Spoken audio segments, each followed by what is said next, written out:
ঝিনাইদহের কালীগঞ্জে ডিজে আর ভিনদেশি গান বাজিয়ে অশ্লীল নৃত্যের মাধ্যমে বাংলা নববর্ষ বা পহেলা বৈশাখ উদযাপন করা হয়েছে, যা দেখে রীতিমতো ক্ষোভ ঝাড়লেন পরিবার নিয়ে বৈশাখী মেলায় দেখতে আসা দর্শনার্থীরা।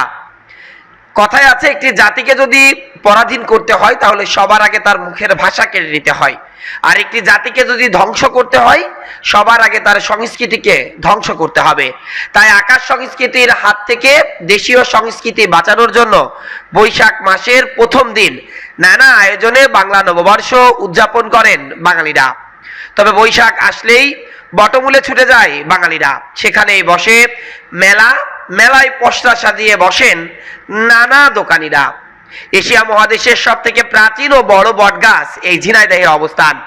সেই বটগাছের নিচেই এই বৈশাখ আসলেই বৈশাখের প্রথম দিন ধুমধাম করে বৈশাখী মেলার আয়োজন করা হয়। সেখানে বাংলা গানের পাশাপাশি দেশীয় সংস্কৃতিকে বর্তমান নতুন প্রজন্মের সামনে তুলে ধরার জন্য চেষ্টা করেন। তবে এবছর মেলার আয়োজকরা হয়তো মাথায় খুঁয়েছিলেন, অথবা তাদের মনেই ছিল না যে এটি বৈশাখী মেলা। বৈশাখী মেলার মাঠে তারা ভিনদেশি ডিজে গান আর গানের তালে তালে অশ্লীল নৃত্য পরিবেশন করে এই বৈশাখকে তারা আমন্ত্রণ জানিয়েছে ওই বটমূলে। এই এশিয়া মহাদেশের সব থেকে বড় বটগাছটির অবস্থান ঝিনাইদহের কালীগঞ্জ উপজেলার মল্লিকপুর গ্রামে। এই বটগাছের যে কাহিনী তা এই ঝিনাইদহ জেলা জুড়ে সারা দেশের মানুষের মুখেই পরিচিত যে এশিয়া মহাদেশের সব থেকে বড় বটগাছের অবস্থান ঝিনাইদহের কালীগঞ্জের মল্লিকপুর গ্রামে।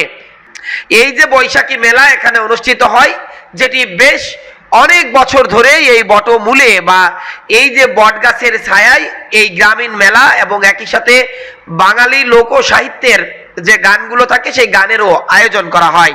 তবে বৈশাখী অনুষ্ঠানে যদি ভিনদেশি ডিজে গান আর অশ্লীল নৃত্য পরিবেশন করা হয় তাহলে নতুন প্রজন্ম আসলে কি শিখতে পারবে? নতুন প্রজন্মের জন্য আমরা কি রেখে যাচ্ছি? নতুন প্রজন্ম এই বাঙালি এবং বাংলাদেশ সম্পর্কে কি তথ্য পাচ্ছে? হাজার বছর ধরে এই লোক সাহিত্যের এই দেশে যে আনাচে কানাচে আমাদের সংস্কৃতি ছড়িয়ে আছে, সেই সংস্কৃতি গুলোকে বর্তমান প্রজন্মের কাছে তুলে ধরার জন্যই কিন্তু এই মেলার আয়োজন করা হয়। কিন্তু সেই মেলায় যদি এই লোকগান বা পল্লী গান, একই সাথে ভাটিয়ালি জারি সারি গান বাদ দিয়ে ভিনদেশি সেই ডিজে গান বাজানো হয় আর একই সাথে অশ্লীল নৃত্য পরিবেশন করা হয়, তাহলে কিন্তু এই সব মেলার প্রতি সাধারণ মানুষের আশা আকাঙ্ক্ষা বা এখানে আসতে হবে তাদের সেই রীতি কিন্তু হ্রাসই পাবে। এবার মেলায় আসা মানুষের ভোগান্তির কোনো শেষ ছিল না। মেলার আয়োজক কমিটি হয়তো তাদের কমতি রাখেনি, কিন্তু তার মাঝেও এই অশ্লীল নৃত্য মেলায় আসা নারী পুরুষ এবং শিশুরা, বিশেষ করে যারা পরিবার নিয়ে এসেছেন, তারা পড়েছিলেন বেশ বেকায়দায়।